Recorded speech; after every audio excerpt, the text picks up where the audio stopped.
Ha raggiunto un'altra scrittrice che stamattina è una mattinata di scrittori qui a Blablanetrica. Abbiamo Sara Trevisan, giusto? Sì. È per la prima volta qui in radio da noi, quindi Assolutamente sì. abbiamo inaugurato questo. Quindi benvenuto, mi verrebbe a dire prima cosa Sara. Tra l'altro Sara, anche tu ti trovi qui appunto per il tuo libro, che mi dicevi è un manuale.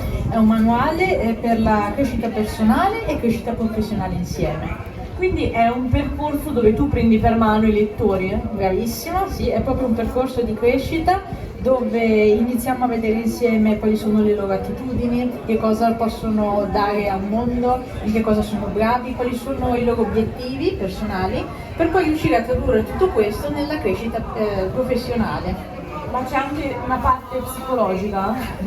La maggior parte mi verrebbe da dire. Assolutamente sì, questo è un manuale che può essere definito di coaching, quindi un manuale che ti porta a lavorare su te stesso, quindi a livello un po' psicologico, un po' filosofico, addirittura esistenziale potremmo dire, perché dobbiamo definire appunto gli obiettivi, cercare di capire in che cosa possiamo migliorare, quali sono i nostri punti di miglioramento, i nostri punti di forza, per poi appunto portare tutto questo nella crescita professionale, capendo qual è la nostra professione obiettivo, in che modo possiamo effettivamente dare qualcosa agli altri attraverso il lavoro migliore possibile. Quindi è un lavoro attivo che sicuramente parte da tu che guidi le persone, Sì. però deve partire anche dalla voglia della persona che legge di mettersi in discussione. La motivazione del lettore è fondamentale, cosa che tra l'altro è importante anche nella selezione del personale. Ah, vedi? Ma poi posso chiederti una cosa, Certo. ci sono degli studi che tu hai fatto a riguardo, sei laureato in qualcosa nello specifico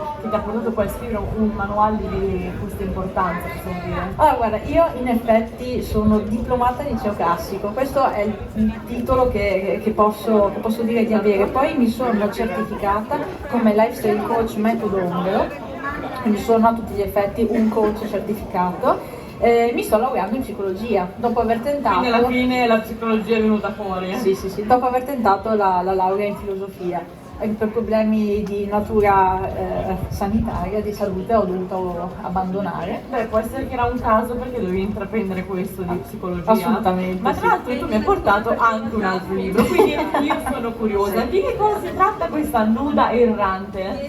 Allora, Nuda Errante è il mio primo libro. È uscito per la prima volta nel 2020 con Argento Dorato Editore, è un romanzo di natura filosofica. E la filosofia torna. Ovviamente. Ma io sono come di tutta una filosofa, perché mi piace tantissimo esplorare l'essere umano, capire quali sono i bisogni che lo portano ad agire, perché agisce appunto, le sue motivazioni. Mi piace veramente, sono un po' un Dr. House dell'essere umano. E quindi Nuda Errante è un romanzo sulle paure umane dove la protagonista, accompagnata da un gatto parlante, Morgan, che lo vediamo anche in copertina per gli amici ascoltatori che ci ascoltano da casa. sì, la mia protagonista Laila inizia a percorrere un viaggio che è fisico ma anche spirituale, di crescita personale. Inizia a percorrere questo viaggio che la porta a relazionarsi con le manifestazioni delle paure umane. Quindi in questo mondo distopico molto strano lei se le trova proprio di fronte, quindi la paura della morte, la paura della solitudine, la paura del giudizio degli altri, e ha la possibilità di dialogare con loro per capirle meglio e Capirne anche la natura forse. bravissima, e comprendere che in realtà le paure non sono nostre amiche, come noi invece le viviamo normalmente, ma sono nostre alleate. La paura è un'emozione di base dell'essere umano ed è lì in realtà per metterci in allerta, per aiutarci a scansare il pericolo, non andarci in mezzo. Io me la immagino sempre come una persona che sta al mio fianco e mi tira indietro prima che io mi metta nei guai. Ecco, però noi normalmente invece la rendiamo gigantesca di fronte a noi questa paura, le diamo delle fattezze mostruose e quindi non riusciamo più a gestirla bene.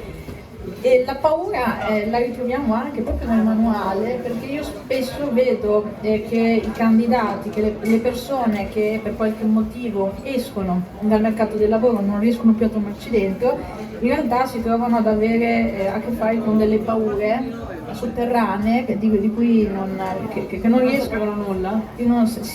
oppure che non riescono a capire veramente che sono lì e che li mettono in difficoltà, ecco.